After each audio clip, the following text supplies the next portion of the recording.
ದೆಹಲಿಯಲ್ಲಿ ಬೀಡು ಬಿಟ್ಟಿರುವ ಡಿಕೆ ಶಿವಕುಮಾರ್ ಇದೀಗ ರಾಹುಲ್ ಗಾಂಧಿ ಭೇಟಿಗೆ ತೆರಳಿದ್ದಾರೆ. ನೂತನ ಸಚಿವರು ಡಿಸಿಎಂ ಹುದ್ದೆಗಳ ಸೃಷ್ಟಿ ಹಿನ್ನೆಲೆ ಮಲ್ಲಿಕಾರ್ಜುನ ಖರ್ಗೆ ನಿವಾಸದಲ್ಲಿ ಮಹತ್ವದ ಸಭೆ ನಡೆಸಲಾಗ್ತಾ ಇದೆ. ರಾಹುಲ್ ಗಾಂಧಿ, ಕೆಸಿ ವೇಣುಗೋಪಾಲ್, ಸುರ್ಜೇವಾಲಾ ಕೂಡ ಸಭೆಯಲ್ಲಿ ಭಾಗಿಯಾಗಿದ್ದಾರೆ.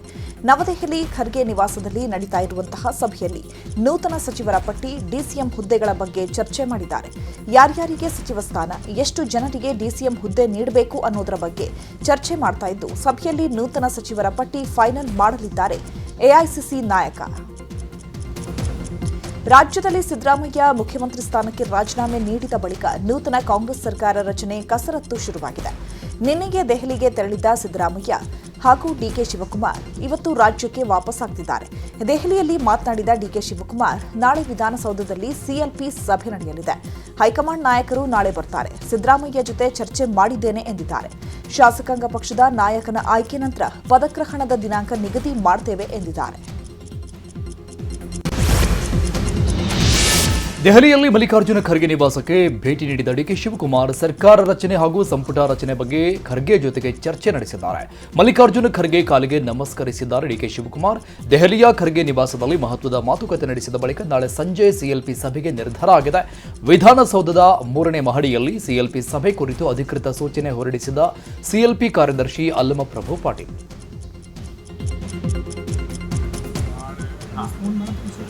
ಎಲೆಕ್ಷನ್ ಲೀಡರ್ ಹೇಳ್ಬೇಕು. ನಾಳೆ ಶಾಸಕಾಂಗ ಪಕ್ಷದ ಸಭೆಯನ್ನು ಮಾಡಬೇಕಾಗಿದ್ವಿ. ನಾನು ಸಿದ್ದರಾಮಯ್ಯ ಮಾತಾಡಿದ್ವಿ, ಟೈಮಿಂಗ್ ಮಾಡ್ತಾ ಎಲ್ಲರಿಗೂ ಬೆಂಗಳೂರಲ್ಲಿ ಕೇಳಿದ್ದೀವಿ. ಯಾಕೆ ನಮ್ಮ ಹೈಕಮಾಂಡ್ ಲೀಡರ್ಸ್ ಕೇಳಬೇಕು, ಅವರು ಬರಬೇಕು, ಅಬ್ಸರ್ವರ್ ಬರಬೇಕು, ಜನ ಆ ಟೈಮಿಂಗ್ ಅವ್ರು ಕೇಳ್ಕೊಂಡು ಟೈಮಿಂಗ್ ವಿಧಾನಸೌಧದಲ್ಲಿ ನಾಯಕರನ್ನ ಆಯ್ಕೆ ಮಾಡುವಂತ ಪ್ರಕ್ರಿಯೆ ಮುಗಿಬೇಕು. ರಾಜ್ಯ ಕಾಂಗ್ರೆಸ್ನಲ್ಲಿ ಸರ್ಕಾರ ರಚನೆಗೆ ತಯಾರಿ ನಡೀತಾ ಇರುವ ಈ ಹೊತ್ತಲ್ಲೇ ಸಿದ್ದರಾಮಯ್ಯ ಆಪ್ತರಾದ ಎಂಬಿ ಪಾಟೀಲ್ ಹಾಗೂ ಪರಮೇಶ್ವರ್ ದೆಹಲಿಗೆ ಪ್ರಯಾಣ ಬೆಳೆಸಿದ್ದಾರೆ. ಕಾಂಗ್ರೆಸ್ ಹೈಕಮಾಂಡ್ ನಾಯಕರು ಬುಲಾವ್ ನೀಡಿದ ಬೆನ್ನಲ್ಲೇ ಉಭಯ ನಾಯಕರು ದೆಹಲಿಗೆ ಪ್ರಯಾಣ ಬೆಳೆಸಿದ್ದಾರೆ. ಕಾಂಗ್ರೆಸ್ ಪಕ್ಷದ ನಿರ್ಧಾರಕ್ಕೆ ಬದ್ಧ ಎಂದು ಎಂಬಿ ಪಾಟೀಲ್ ತಿಳಿಸಿದ್ದಾರೆ. ಇನ್ನು ಕೆಪಿಸಿಸಿ ಅಧ್ಯಕ್ಷ ಹುದ್ದೆಗೆ ಪರಮೇಶ್ವರ್ಗೆ ಆಫರ್ ನೀಡಲಾಗ್ತಿದೆ ಎನ್ನುವ ಮಾಹಿತಿ ಸಿಕ್ಕಿದೆ. ನೋಡಿ, ಪಕ್ಷ ಇವತ್ತು ಈಗ ನಿನ್ನೆ ಇದು ಆಗಿದೆ, ನಾಳೆ ಸಿಎಲ್ಪಿ ಆಗುತ್ತೆ. ಪಕ್ಷ ಏನೋ ನಿರ್ಧಾರ ಮಾಡ್ತಾರೆ, ಏನು ಕೂಡ ಇವತ್ತು ಹೋಗಿದ್ದಾರೆಲ್ಲ ಮುಖ್ಯಮಂತ್ರಿಗಳು, ಉಪಮುಖ್ಯಮಂತ್ರಿಗಳು ಎಲ್ಲರೂ ಹೋಗಿದ್ದಾರೆ. ನೋಡೋದು ಏನಾಗ್ತದಪ್ಪ. ಸುಮ್ಮನೆ ಯಾರು ನಮ್ಮ ಲೀಡರ್ಸ್ ಬೇಕಾಗ್ತದೆ. ತಪ್ಪೇನಿದೆ? ಈಗ ಸಚಿವ ಸ್ಥಾನದ ಲಾಬಿಗೋಸ್ಕರ ಹೋಗಿದ್ದಾರೆ ಅಂತ ತಪ್ಪೇನಿದೆ? ಎಲ್ಲರಿಗೂ ಹಕ್ಕಿದೆ ಅಲ್ಲ. ತಾವು ಏನಾದರೂ ಡಿಸಿಎಂ ಕೇಳುವಂಥ ನಾನು ಯಾವುದಿಲ್ಲ ಅಂತ ಯಾವುದೂ ಇಲ್ಲ. ಈಗ 3-4 ಡಿಸಿಎಂ ಸ್ಥಾನ ಮಾಡೋದು ನನಗೆ ಗೊತ್ತಿಲ್ಲಪ್ಪ. ನನಗೆ ಗೊತ್ತಿಲ್ಲ. ನಾನೇನು ಕಾಂಗ್ರೆಸ್ ಹೈಕಮಾಂಡ, ಇವೆಲ್ಲವೂ ಕೂಡ ಹೈಕಮಾಂಡ್ ನಿರ್ಧಾರ ಮಾಡ್ತದೆ. ಸುಮ್ಮನೆ ಯಾರಿಗೂ ಹೂವು ಇಲ್ಲ. ಹೈಕಮಾಂಡ್ ಡಿಸಿಎಂ ಮಾಡಬೇಕು ಬೇಡೋ, ಪೋಸ್ಟ್ ಕ್ರಿಯೇಟ್ ಮಾಡಬೇಕು ಬೇಡೋ, ಏನೆಲ್ಲ ಅವ್ರು ಮಾನದಂಡಗಳು ಇರ್ತವೆ. ಅಲ್ಲ ಸರ್, ತಾವು ಈ ಮೊದಲು ಕೆಪಿಸಿಸಿ ಅಧ್ಯಕ್ಷ ಸ್ಥಾನಕ್ಕೆ ಕೂಡ ಪೈಪೋಟಿ ನಾನು ಮಾಡಿಲ್ಲ, ಪೈಪೋಟಿ ಮಾಡಿಲ್ಲ. ನಾನು ಕೆಪಿಸಿಸಿ ಸ್ಥಾನ ಮಾಡಿಲ್ಲ, ನಾನು ಮಾಡಿಲ್ಲ, ಪೈಪೋಟಿ ಮಾಡಿಲ್ಲ ಅಂತ ಮೊದಲು.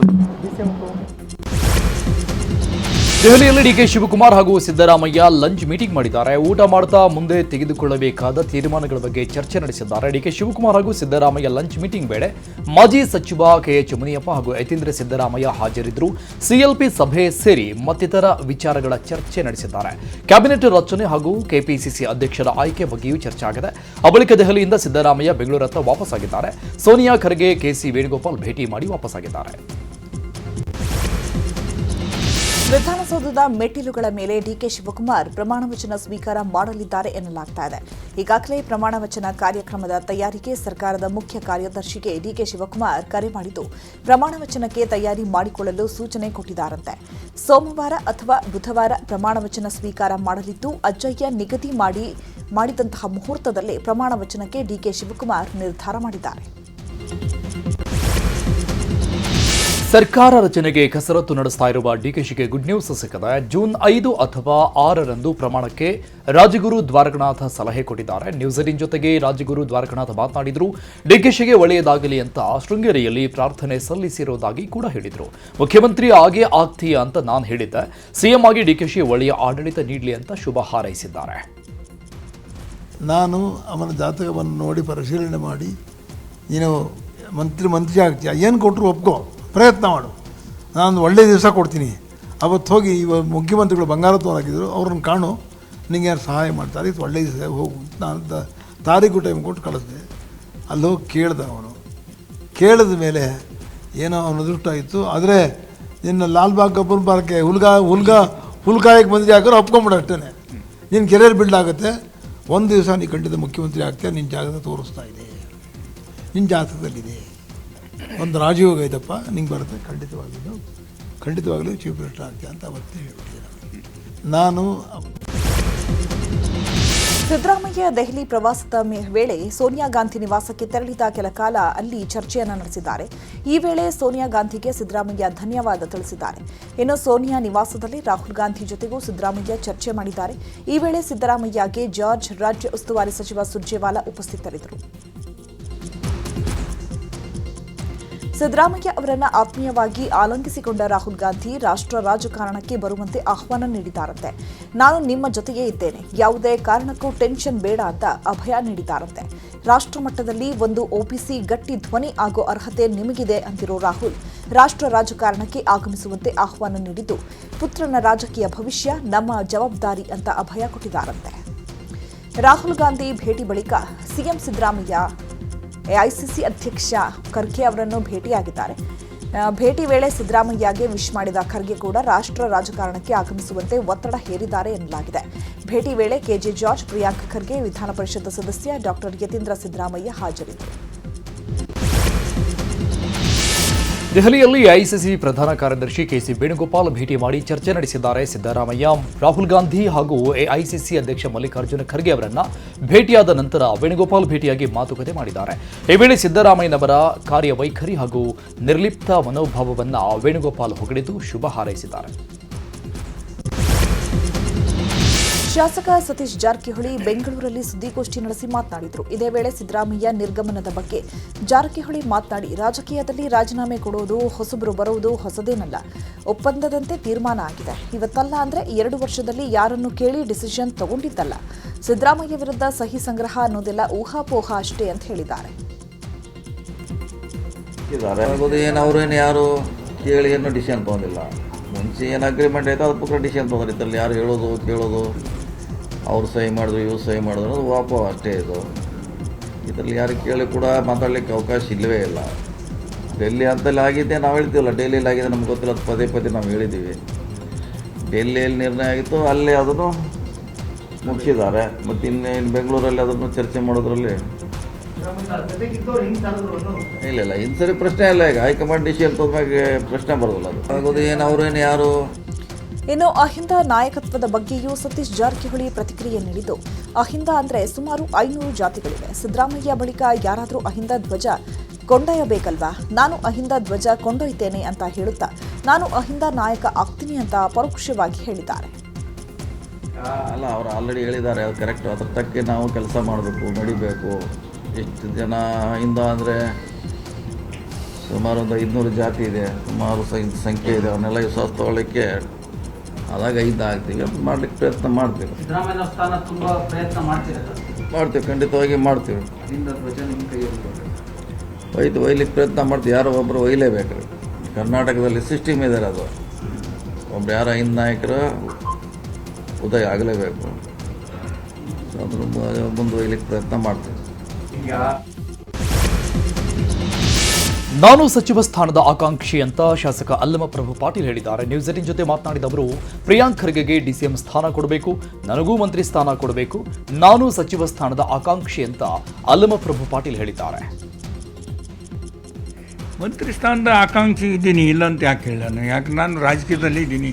1972ರಿಂದ ಯುವ ಕಾಂಗ್ರೆಸ್ ಅಧ್ಯಕ್ಷನಾಗಿ, ಬ್ಲಾಕ್ ಕಾಂಗ್ರೆಸ್ ಜನರಲ್ ಸೆಕ್ರೆಟರಿನಾಗಿ, ಜಿಲ್ಲಾ ಕಾಂಗ್ರೆಸ್ ಅಧ್ಯಕ್ಷನಾಗಿ ಮತ್ತು KPCC ಜನರಲ್ ಸೆಕ್ರೆಟರಿನಾಗಿ, ಆರ್ಗನೈಸ್ ಸೆಕ್ರೆಟರಿ ಆಗಿ, ಅನೇಕ ಅಬ್ಸರ್ವರ್ ಆಗಿ ಕೂಡ ಕೆಲಸ ಮಾಡಿದ್ದೀನಿ. ನಾನು ಹೊಸ ಮಂತ್ರಿಮಂಡಲದಲ್ಲಿ ಹೈಕಮಾಂಡ್ನವರು ಭಾಳ ದಿನದ ಪಕ್ಷದಲ್ಲಿ ದುಡಿದಿದ್ದನ್ನು ಕಂಡು ನನಗೆ ಮಂತ್ರಿ ಸ್ಥಾನ ಕೊಟ್ಟರು ಕೂಡ ನಾನು ಸಂತೋಷದಿಂದ ಸ್ವೀಕಾರ ಮಾಡ್ತೇನೆ. ಪ್ರಿಯಾಂಕಾ ಖರ್ಗೆ ಅವರು DCM ಆಗ್ಬೇಕಂತ ಹೇಳಿ ಅವರಿಗೂ ಕೂಡ DCM ಕೊಟ್ಟರು ಕೂಡ ನಮಗೆ ಸ್ವಾಗತ ಇದೆ. ನಮಗೇನು ಯಾರಿಗೂ ಜಮೀರ್ ಅಹಮದ್ ಮನೆಯಲ್ಲಿ ರಾಜಕೀಯ ಚಟುವಟಿಕೆಗಳು ಗರಿಗೆದರಿದೆ. ರಾಜಕೀಯ ವಿದ್ಯಮಾನಗಳ ಬಗ್ಗೆ ಜಮೀರ್ ಅಹಮದ್ ಮನೆಯಲ್ಲಿ ಮಹದೇವಪ್ಪ ಚರ್ಚೆ ನಡೆಸಿದರು. ಸಂಪುಟ ರಚನೆ ಹಾಗೂ ಕೆಪಿಸಿಸಿ ಅಧ್ಯಕ್ಷರ ಆಯ್ಕೆ ಬಗ್ಗೆ ಚರ್ಚಿಸಿ ಹೈಕಮಾಂಡ್ ನಡೆ ಮುಂದೆ ಏನಿರಲಿದೆ ಎಂದು ಸಮಾಲೋಚಿಸಿದರು. ಮಾಜಿ ಸಚಿವ ದಿನೇಶ್ ಗುಂಡೂರಾವ್ ಸತೀಶ್ ಜಾರಕಿಹೊಳಿ ಅವರನ್ನ ಭೇಟಿ ಮಾಡಿದ್ದಾರೆ. ಅನಂತರ ಮಾತನಾಡಿದ ದಿನೇಶ್ ಗುಂಡೂರಾವ್, ರಾಜ್ಯ ರಾಜಕೀಯದಲ್ಲಿ ರಾಜಕಾರಣ ನಡೀತಾ ಇದೆ. ನಾಳೆ ಕಾಂಗ್ರೆಸ್ ಶಾಸಕಾಂಗ ಪಕ್ಷದ ಸಭೆ ಕರೆದಿದ್ದಾರೆ ಅಂತ ತಿಳಿಸಿದರು. ನಾಳೆ ಎಲ್ಲ ಶಾಸಕರ ಜೊತೆ ಚರ್ಚೆ ಮಾಡಿ ತೀರ್ಮಾನವನ್ನ ವರಿಷ್ಠರು ಮಂಡಳಿಗೆ ಸಲ್ಲಿಸಲಾಗುತ್ತೆ. ಬಿಜೆಪಿ ಮತ್ತು ಜೆಡಿಎಸ್ಗೆ ಆತಂಕ ಶುರುವಾಗಿದೆ. ಸಿದ್ದರಾಮಯ್ಯನವರು ಇಡೀ ರಾಷ್ಟ್ರಕ್ಕೆ ಮಾದರಿಯಾಗಿದ್ದಾರೆ. ಪಕ್ಷದ ಸಿದ್ಧಾಂತದ ಬಗ್ಗೆ ಎತ್ತಿ ತೋರಿಸಿದ್ದಾರೆ. ನಮಗೆ ಸಚಿವ ಸ್ಥಾನಮಾನ ಕೊಟ್ಟರೆ ಕೊಡ್ತಾರೆ, ಇಲ್ಲ ಅಂದ್ರೆ ಇಲ್ಲ ಅಂತ. ಸಂಪುಟ ರಚನೆ ಆದರೆ ತಮ್ಮ ಸ್ಥಾನ ಭದ್ರವಾಗಿಲ್ಲ ಅನ್ನೋ ಸುಳಿವನ್ನ ಕೊಟ್ಟಿದ್ದಾರೆ. ರಾಜಕಾರಣ ಇದ್ದೇ ಇರ್ತದೆ. ನಾಳೆ ಶಾಸಕಾಂಗ ಸಭೆ ಕರೆದಿದ್ದಾರೆ. ಶಾಸಕಾಂಗ ಸಭೆಯಲ್ಲಿ ಏನು ಎಲ್ಲ ಶಾಸಕರ ಜೊತೆ ಚರ್ಚೆ ಮಾಡಿ ಅಲ್ಲಿಯ ತೀರ್ಮಾನವನ್ನು ನಮ್ಮ ವರಿಷ್ಠ ಮಂಡಳಿಗೆ ಅದನ್ನು ಸಲ್ಲಿಸಲಾಗುವುದು. ನೋಡಿ, BJP ಹೇಳೋದಕ್ಕೂ ಇದಕ್ಕೂ ಏನು ಸಂಬಂಧ ಇಲ್ಲ, ಆಯಿತಾ. ಇದು ಪಕ್ಷದಲ್ಲಿ ಭಾಳ ಶಿಸ್ತಿನ ರೀತಿಯಾಗಿ ಇವತ್ತು ನಮ್ಮ ಪಕ್ಷ ನಡ್ಕೊಳ್ತಾ ಇದೆ. ಬಹುಶಃ BJP ಅದನ್ನು ತಡ್ಕೊಳಕ್ಕಾಗ್ತಾ ಇಲ್ಲ.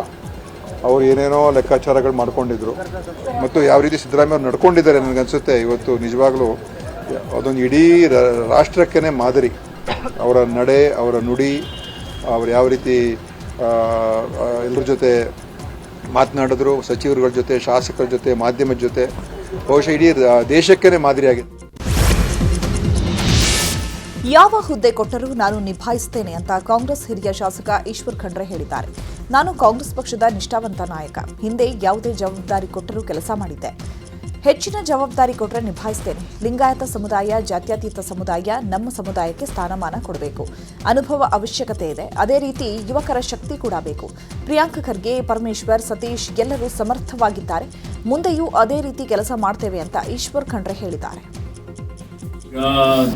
ಈಗ ನಾನು ಪಕ್ಷದ ನಿಷ್ಠಾವಂತ ಕಾರ್ಯಕರ್ತನೂ ಇದ್ದೇನೆ. ಅದೇ ರೀತಿಯಲ್ಲಿ ಅಖಿಲ ಭಾರತ ವೀರಶೈವ ಲಿಂಗಾಯತ ಮಹಾಸಭೆಯ ಅಧ್ಯಕ್ಷನಾಗಿಯೂ ಇವತ್ತು ನಮ್ಮ ಸಮುದಾಯದ ಎಲ್ಲರ ಒಂದು ಅಭಿಪ್ರಾಯ ಇದೆ. ಇವತ್ತು ಪ್ರಾಪರ್ ಆಗಿ ಈ ಒಂದು ಸಚಿವ ಸಂಪುಟದಲ್ಲಿಯೂ ಲಿಂಗಾಯತರಿಗೆ, ವೀರಶೈವರಿಗೆ ಒಂದು ಪ್ರಾತಿನಿಧ್ಯ ಸಿಗಬೇಕು ಅನ್ನೋಂಥದ್ದು. ಆ ಒಂದು ನಿಟ್ಟಿನಲ್ಲಿ ಇವತ್ತು ಈಗಾಗಲೇ ಹೇಳಿದ್ದೇನೆ, ಯಾವ ಹುದ್ದೆ ಕೊಟ್ಟರೂ ನಿಭಾಯಿಸಲಿಕ್ಕೆ ಸಿದ್ಧನಾಗಿದ್ದೇನೆ. ಮುಖ್ಯಮಂತ್ರಿ ಬದಲಾವಣೆ ಬೆನ್ನಲ್ಲೇ ಡಿಸಿಎಂ ಸ್ಥಾನಕ್ಕೆ ಪೈಪೋಟಿ ನಡೆದಿದೆ. ಇದೇ ವಿಚಾರಕ್ಕೆ ಬೀದರ್ನಲ್ಲಿ ಈಶ್ವರ್ ಖಂಡ್ರೆಗೆ ಡಿಸಿಎಂ ಸ್ಥಾನ ನೀಡಬೇಕು ಅಂತ ಒತ್ತಾಯಿಸಿ ಪ್ರತಿಭಟನೆ ಮಾಡಲಾಗಿದೆ. ನಗರದ ಡಾಕ್ಟರ್ BR ಅಂಬೇಡ್ಕರ್ ವೃತ್ತದಲ್ಲಿ ಖಂಡ್ರೆ ಬೆಂಬಲಿಗರು ಹಾಗೂ ಕಾಂಗ್ರೆಸ್ ಕಾರ್ಯಕರ್ತರು ಪ್ರತಿಭಟನೆ ಮಾಡಿದ್ದಾರೆ. ಕಾಂಗ್ರೆಸ್ ಜಿಲ್ಲಾ ಸಮಿತಿಯಿಂದ ನಾಮಫಲಕ ಹಿಡಿದು ಒತ್ತಾಯಿಸಿದರು.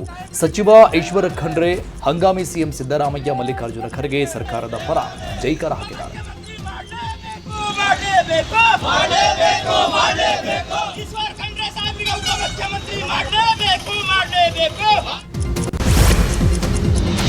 ಕೋಲಾರ ಶಾಸಕರು ಸಚಿವ ಸ್ಥಾನಕ್ಕಾಗಿ ಮಲ್ಲಿಕಾರ್ಜುನ ಖರ್ಗೆ ಭೇಟಿ ಮಾಡಿದ್ದಾರೆ. ಕೋಲಾರ ಜಿಲ್ಲೆಗೆ 3 ಸಚಿವ ಸ್ಥಾನ ನೀಡುವಂತೆ KH ಮುನಿಯಪ್ಪ ಬಣದ ಶಾಸಕರಿಂದ ಖರ್ಗೆ ಭೇಟಿ ಮಾಡಿ ಆಗ್ರಹಿಸಿದ್ದಾರೆ. 3 MLA, 2 MLC ಸೇರಿದಂತೆ 7 ಮಂದಿ ನಾಯಕರಿಂದ ಮಲ್ಲಿಕಾರ್ಜುನ ಖರ್ಗೆಗೆ ಪತ್ರದ ಮೂಲಕ ಮನವಿ ಮಾಡಿದ್ದಾರೆ. ದಲಿತ ಕೋಟಾದಡಿ ನಾರಾಯಣ ಸ್ವಾಮಿಗೆ ಸಚಿವ ಸ್ಥಾನ ನೀಡಿ, ನಂಜೇಗೌಡ, ಕೊತ್ತೂರು ಮಂಜುನಾಥ್ಗೆ ಸಚಿವ ಸ್ಥಾನಕ್ಕಾಗಿ ಆಗ್ರಹಿಸಿದ್ದಾರೆ. ನಾರಾಯಣಸ್ವಾಮಿ, ಕಾಂಗ್ರೆಸ್ ಮುಖಂಡ ಕೆ ಚಂದ್ರಾರೆಡ್ಡಿ, ಶಾಸಕ SN ನಾರಾಯಣಸ್ವಾಮಿಗೆ ಸಚಿವ ಸ್ಥಾನಕ್ಕೆ ಒತ್ತಡ ಹಾಕಿದ್ದಾರೆ. ಮಂಡ್ಯದ ಮದ್ದೂರಲ್ಲಿ ಮಾಜಿ ಸಂಸದೆ ಸುಮಲತಾ ಅಂಬರೀಶ್ ಸಿದ್ದರಾಮಯ್ಯ ರಾಜೀನಾಮೆ ವಿಚಾರಕ್ಕೆ ಪ್ರತಿಕ್ರಿಯಿಸಿದ್ದಾರೆ. ಸಿಎಂ ರಾಜೀನಾಮೆ ಎಲ್ಲರೂ ನಿರೀಕ್ಷೆ ಮಾಡಿದ್ದೆ, ಇದು ಶಾಕ್ ಏನಿಲ್ಲ ಅಂತ ಹೇಳಿದ್ದಾರೆ. 2 ವರ್ಷದಿಂದ ಈ ಚರ್ಚೆ ನಡೀತಾ ಇದೆ. ಇದೇನು ಶಾಕಿಂಗ್ ನ್ಯೂಸ್ ಅಲ್ಲ. ಯಾರೇ ಸಿಎಂ ಆದರೂ ಒಳ್ಳೆಯ ಆಡಳಿತ ಕೊಡಬೇಕಷ್ಟೇ.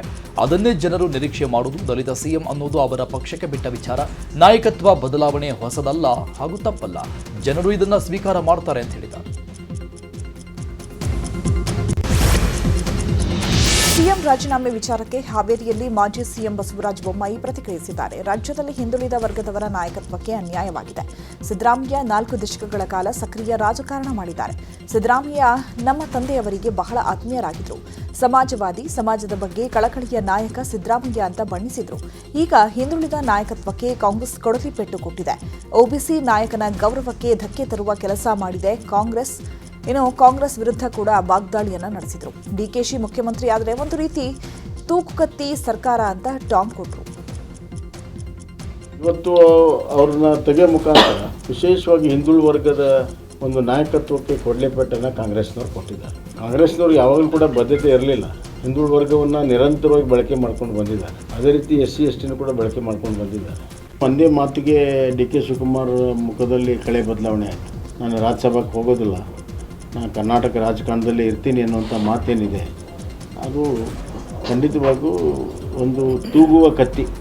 ಕರ್ನಾಟಕ ರಾಜಕಾರಣದಲ್ಲಿ DK ಶಿವಕುಮಾರ್ ಅವರು ಮುಖ್ಯಮಂತ್ರಿ ಆದರೆ ಅದೊಂದು ತೂಗುವ ಕತ್ತಿ. ಇವತ್ತು ಸಿದ್ದರಾಮಯ್ಯ ರಾಜೀನಾಮೆ ಹಿನ್ನೆಲೆ ಸಂಸದ ಡಾಕ್ಟರ್ ಕೆ ಸುಧಾಕರ್ ಪ್ರತಿಕ್ರಿಯಿಸಿದ್ದಾರೆ. ಸಿದ್ದರಾಮಯ್ಯ ಅವರು ಹೊರಗೆ ಕಾಣುವಷ್ಟು ಕಠಿಣ ವ್ಯಕ್ತಿಯಲ್ಲ. ಅವರೊಬ್ಬ ಸೌಮ್ಯ ಸ್ವಭಾವದ ಸಹೃದಯಿ. ನಂಬಿದವರನ್ನ ಎಂದಿಗೂ ಕೈಬಿಡದ ಗುಣ ಸಿದ್ದರಾಮಯ್ಯ ಅವರದ್ದು. ನನ್ನನ್ನು ವೈಯಕ್ತಿಕವಾಗಿ ಚೆನ್ನಾಗಿ ನೋಡಿಕೊಟ್ಟಿದ್ರು. ಸಿದ್ದರಾಮಯ್ಯ ಹಾಗೂ ನನ್ನ ನಡುವೆ ತಂದೆ ಮಗನಂತಹ ಆತ್ಮೀಯ ಸಂಬಂಧವಿತ್ತು ಅಂತ ಸಂಸದ ಸುಧಾಕರ್ ಸಿದ್ದರಾಮಯ್ಯ ಅವರನ್ನ ಬಣ್ಣಿಸಿ ಹಳೆ ನೆನಪು ಹಂಚಿಕೊಂಡ್ರು. ಸಿದ್ದರಾಮಯ್ಯ ರಾಜೀನಾಮೆಯಿಂದ ನನಗೂ ಎಲ್ಲೋ ಒಂದು ಕಡೆ ತೀವ್ರ ನೋವಾಗಿದೆ ಅಂತ ಹೇಳಿಕೊಂಡಿದ್ದಾರೆ. ಕೂಡ ದೀರ್ಘಕಾಲದ ಆಡಳಿತ ರಾಜಕಾರಣದ ಬದುಕಿನಿಂದ ವಿದಾಯ ಹೇಳುವಾಗ ವಿರೋಧ ಇದ್ದರೂ ಕೂಡ ಅದೇನು ಸಂತೋಷ ಪಡುವಂಥ ಕ್ಷಣ ಅಲ್ಲ. ಅವರು ಇಷ್ಟು ದೀರ್ಘಾವಧಿಯಲ್ಲಿ ಅವರು ಮಾಡಿದಂಥ ಕೆಲಸ ತೃಪ್ತಿ ತಂದಿದೆಯಾ, ಸಮಾಧಾನ ತಂದಿದೆಯಾ ಅಂತ ಕೇಳಿದಾಗ ಎಲ್ಲೋ ಒಂದು ಕಡೆ ಭಾಳಷ್ಟು ಹಿರಿಯ ನಾಯಕರುಗಳು ಏನೆಲ್ಲ ಈ ರಾಜ್ಯದಲ್ಲಿ ಅವರು ಸೇವೆ ಮಾಡಿದ್ದಾರೆ ಅವರ ಸಾಲಿನಲ್ಲಿ ಮಾನ್ಯ ಸಿದ್ದರಾಮಯ್ಯನವರು ನಿಂತು ಅವರು ಕೂಡ ಈ ರಾಜ್ಯಕ್ಕೆ ದೊಡ್ಡ ರೀತಿಯ ಕೊಡುಗೆ ಕೊಟ್ಟಿದ್ದಾರೆ. ಪರಿಶಿಷ್ಟ ವರ್ಗ, ಪರಿಶಿಷ್ಟ ಜಾತಿ, ಈ ರೀತಿಯ ಶೋಷಿತ ವರ್ಗಗಳಿಗೆ ಸಮಾನತೆಗೆ, ಸಾಮಾಜಿಕ ನ್ಯಾಯಕ್ಕೆ ಅನೇಕ ರೀತಿಯಲ್ಲಿ ಕಾರ್ಯಕ್ರಮಗಳನ್ನು ಕೊಟ್ಟಿದ್ದಾರೆ. ಕಲಬುರಗಿಯಲ್ಲಿ ಛಲವಾದಿ ನಾರಾಯಣಸ್ವಾಮಿ ಸಿದ್ದರಾಮಯ್ಯ ವಿರುದ್ಧ ವಾಗ್ದಾಳಿ ನಡೆಸಿದ್ರು. ಸಿದ್ದರಾಮಯ್ಯ ಅವರು ಮಾತೆತ್ತಿದ್ರೆ ಅಹಿಂದ ಜಪ ಮಾಡ್ತಾರೆ. ದೇಶದ ಪ್ರಧಾನಿಗಳು ಏನ್ ಬ್ರಾಹ್ಮಣರ? ಅವರು ಅಹಿಂದ ನಾಯಕರೇ. ಪ್ರಧಾನಿ ವಿರುದ್ಧ ಸಿದ್ದರಾಮಯ್ಯ ಮಾತನಾಡಿದ್ದು ತಪ್ಪು. ರಾಜ್ಯದ ಜನರು ಇಂತಹ ಸರ್ಕಾರ ಬೇಡ ಅಂತಿದ್ದಾರೆ ಅಂತ ಸರ್ಕಾರದ ವಿರುದ್ಧ ಗುಡುಗಿದ್ರು. ಯಾಕೆ ಅವರು ಮಾತೆತ್ತಿದ್ರೆ ನಿನ್ನೆಯೂ ಕೂಡ ದೇಶದ ಪ್ರಧಾನಮಂತ್ರಿಯನ್ನ ನಿಂದಿಸುವುದನ್ನು ಮಾತ್ರ ಸಿದ್ದರಾಮಯ್ಯನವರು ಮರೆಯಲಿಲ್ಲ. ಮಾತೆತ್ತಿದ್ರೆ ಅಹಿಂದ ಅಹಿಂದ ಅಹಿಂದ ಜಪ ಮಾಡ್ತೀರಿ. ಸಂಕಟ ಬಂದಾಗ ವೆಂಕಟರಮಣ ಅಂತ ಮಾಡ್ತಾರಲ್ಲ, ಹಾಗೆ ಅಹಿಂದ ಜಪ ಮಾಡ್ತೀವಿ. ದೇಶದ ಪ್ರಧಾನಮಂತ್ರಿಗಳೇನು ಬ್ರಾಹ್ಮಣರ? ಅವರು ಕೂಡ ಅಹಿಂದ ಅಲ್ವಾ? ಯಾಕೆ ಅವರು ಅಹಿಂದ ಅಂದ ಮೇಲೆ ಆ ಅಹಿಂದ ವ್ಯಕ್ತಿಯ ಮೇಲೆ ನಿಮಗೆ ಯಾಕೆ ಗೌರವ ಇಲ್ಲ? ನೀವು ಮಾತಿನ ಬರದಲ್ಲಿ, ಅಧಿಕಾರದ ಮದದಲ್ಲಿ ಇನ್ನೊಬ್ಬ ಅಹಿಂದ ನಾಯಕನನ್ನ ನೀವು ತುಚ್ಛವಾಗಿ ಮಾತಾಡ್ತಕ್ಕಂಥದ್ದು ಇದು ನಿಮಗೆ ಗೌರವ ಕೊಡ್ತದ? ಮಾತೆತ್ತಿದ ರಾಜ್ಯಸಭಾ ಟಿಕೆಟ್ಗೆ ಕಾಂಗ್ರೆಸ್ನಲ್ಲಿ ಭಾರಿ ಲಾಬಿ ನಡೀತಾ ಇದೆ. ಕರ್ನಾಟಕದಿಂದ ರಾಜ್ಯಸಭೆಗೆ ಆಯ್ಕೆ ಮಾಡಲು ಆಂಧ್ರಪ್ರದೇಶ PCC ಅಧ್ಯಕ್ಷೆ YS ಶರ್ಮಿಳಾ ಹೈಕಮಾಂಡ್ ನಾಯಕರಿಗೆ ಒತ್ತಡ ಹಾಕ್ತಿದ್ದಾರೆ. ಇಂದು ಬೆಳಗ್ಗೆ ದೆಹಲಿಯಲ್ಲಿ ರಾಹುಲ್ ಗಾಂಧಿ ಅವರನ್ನ ಭೇಟಿಯಾಗಿರುವ YS ಶರ್ಮಿಳಾ ರಾಜ್ಯಸಭಾ ಟಿಕೆಟ್ಗೆ ಒತ್ತಾಯ ಮಾಡಿದ್ದಾರೆ. ವಿಧಾನಸೌಧದ ಮೆಟ್ಟಿಲುಗಳ ಮೇಲೆ ಡಿಕೆಶಿ ಪ್ರಮಾಣ ವಚನ ಕಾರ್ಯಕ್ರಮಕ್ಕೆ ಸಕಲ ತಯಾರಿ ನಡೀತಾ ಇದೆ. ಈ ನಡುವೆ ಜೂನ್ 5ರಂದು ಡಿಕೆಶಿ ಪ್ರಮಾಣ ವಚನಕ್ಕೆ ಡಿಕೆಶಿ ಆಪ್ತ ಜ್ಯೋತಿಷಿ ಡಾಕ್ಟರ್ BP ಆರಾಧ್ಯ ಸಲಹೆ ಕೊಟ್ಟಿದ್ದಾರೆ. ಇದೇ ವೇಳೆ 2028ಕ್ಕೂ ಡಿಕೆಶಿ ಸಿಎಂ ಆಗ್ತಾರೆ. ಡಿಕೆಶಿಗೆ ಮುಂದಿನ 7 ವರ್ಷ ರಾಜಯೋಗವಿದೆ ಅಂತ ತಿಳಿಸಿದ್ದಾರೆ. ಇಬ್ಬರು ಇರೋದು ಭವಿಷ್ಯ ತುಂಬ ಚೆನ್ನಾಗಿದೆ. ಈಗ 2ನೇ ತಾರೀಕು ಕಳೆದ ಮೇಲೆ ಗುರು ಅವರಿಗೆ 10ನೇ ಮನೆ ನೋಡ್ತಾನೆ. ಜನನ ಕಾಲದಲ್ಲಿ ಎಲ್ಲಿದ್ದ ಗುರು ಅದೇ ಸ್ಥಾನವನ್ನು 2ನೇ ತಾರೀಕಿಂದ ನೋಡ್ತಾನೆ. ಅದರಿಂದ ಉದ್ಯೋಗ ಸ್ಥಾನ, ಅದು ಅಧಿಕಾರ ಬರಲೇಬೇಕು. ಮೇಷ ಲಗ್ನ ಹುಟ್ಟಿರೋದು, ಲಗ್ನದಿಂದ 10ನೇ ಮನೆ ಮಕರ. ಜನನ ಕಾಲದಲ್ಲಿ ಮಕರದಲ್ಲಿ ಗುರು ಶನಿ ಇಬ್ಬರು ಇರೋದ್ರಿಂದ ಅವ್ರಿಗೆ ಅಖಂಡ ರಾಜಯೋಗ, CM ಆಗೋದು ಪಕ್ಕ. ಇದೊಂದೇ ಸಾರಿ ಅಲ್ಲ, ನೆಕ್ಸ್ಟು 5 ವರ್ಷವೂ ಇವರೇ CM. 2028 ನಂತರ ಇವರೇ CM ಆಗಿರ್ತಾರೆ. ಅವರ ಭವಿಷ್ಯದಲ್ಲಿ ಆ ರೀತಿಯ 5ನೇ ತಾರೀಕು ಮಾಡಪ್ಪ, ಚೆನ್ನಾಗಿದೆ. 12:30 ಮುಹೂರ್ತ, ಬೀಜಿನ ಮುಹೂರ್ತ. ಶುಕ್ರವಾರ, ಶುಕ್ರ ನಿನಗೆ ಉಚ್ಚ ಇದ್ದಾನೆ ನಿನ್ನ ಲಗ್ನದಲ್ಲಿ, ರಾಶಿನಲ್ಲಿ, ನಿನ್ನ ಕುಂಡ್ಲಿನಲ್ಲಿ. ಶುಕ್ರವಾರ ಏನು ಕೆಲಸ ಮಾಡಿದ್ರು ಸಕ್ಸಸ್ಸು. ನೀವು ಹುಟ್ಟಿರೋದೇನೆ ಋಷಭ ರಾಶಿ, ಶುಕ್ರ ಅಧಿಪತಿ, ಕೃತಿಕಾ ನಕ್ಷತ್ರ. ಆ ಶುಕ್ರವಾರ ಏನು ಕೆಲಸ ಮಾಡಿದ್ರು ಜಯ, ಅದರಿಂದ ನಿನಗೆ ಜಯ ಸಿಗುತ್ತೆ. ಶುಕ್ರವಾರನೇ ಮಾಡಬೇಕು 12:30 ಅಂತ ಬೆಳಗ್ಗೆ ಎಲ್ಲ ಹೇಳಿದೆ. ದಾವಣಗೆರೆಯ UBDT ಇಂಜಿನಿಯರಿಂಗ್ ಕಾಲೇಜಿನ ಅಮೃತ ಮಹೋತ್ಸವ ಕಾರ್ಯಕ್ರಮದಲ್ಲಿ ಉಪರಾಷ್ಟ್ರಪತಿ CP ರಾಧಾಕೃಷ್ಣನ್ ಪಾಲ್ಗೊಂಡಿದ್ದರು. ಕನ್ನಡದಲ್ಲಿ ಭಾಷಣ ಆರಂಭಿಸಿದ ಉಪರಾಷ್ಟ್ರಪತಿಗಳು ಭಾಷಣದ ವೇಳೆ CM ಸಿದ್ದರಾಮಯ್ಯ ರಾಜೀನಾಮೆ ಬಗ್ಗೆ ಪ್ರಸ್ತಾಪಿಸಿದರು. ಬೆಂಗಳೂರಿನಲ್ಲಿ ನಾಯಕತ್ವ ಬದಲಾವಣೆ ಬಗ್ಗೆ ನಿಮಗೆಲ್ಲ ಗೊತ್ತು. ಸಿದ್ದರಾಮಯ್ಯನವರು ಈ ರಾಜ್ಯಕ್ಕೆ ಮಾಡಿದ ಸೇವೆಗೆ ಶ್ಲಾಘನೀಯ ಅಂತ ಹೇಳಿದ್ದಾರೆ.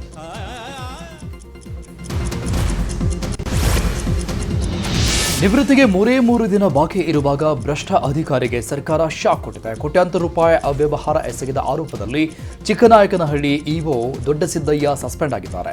ಇಒ ದೊಡ್ಡಸಿದ್ದಯ್ಯ ಭಾನುವಾರ ನಿವೃತ್ತಿಯಾಗಬೇಕಾಗಿತ್ತು. ಮಧುಗಿರಿಯಲ್ಲಿ ಇಒ ಆಗಿದ್ದಾಗ ಬರೋಬ್ಬರಿ 4.5 ಕೋಟಿ ರೂಪಾಯಿ ಭ್ರಷ್ಟಾಚಾರ ನಡೆಸಿದ ಗಂಭೀರ ಆರೋಪ ಇದೆ.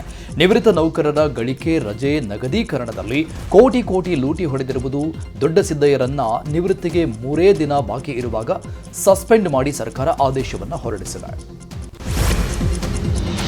ಉತ್ತರ ಕನ್ನಡ ಜಿಲ್ಲೆ ಭಟ್ಕಳ ಬಳಿಯ ಶಿರಾಲಿಯಲ್ಲಿ ಕಪ್ಪೆ ಚಿಪ್ಪು ತರಲು ಹೋದ 11 ಜನರ ಸಾವು ದುರಂತದ ಬೆನ್ನಲ್ಲೇ ಮೃತರ ಮನೆಗೆ ವಿಪಕ್ಷ ನಾಯಕ ಆರ್ ಅಶೋಕ್ ಭೇಟಿ ನೀಡಿದರು. ಮೃತರ ಕುಟುಂಬಸ್ಥರಿಗೆ ಸಾಂತ್ವನ ಹೇಳಿದರು. ಹೆಚ್ಚಿನ ಪರಿಹಾರ ನೀಡಲು ಸರ್ಕಾರಕ್ಕೆ ಆಗ್ರಹಿಸುವ ಭರವಸೆ ನೀಡಿದರು. ಇನ್ನು ಆರ್ ಅಶೋಕ್ ಜೊತೆ ಸಂಸದ ವಿಶ್ವೇಶ್ವರ ಹೆಗಡೆ ಕಾಗೇರಿ ಕೂಡ ಉಪಸ್ಥಿತರಿದ್ದರು.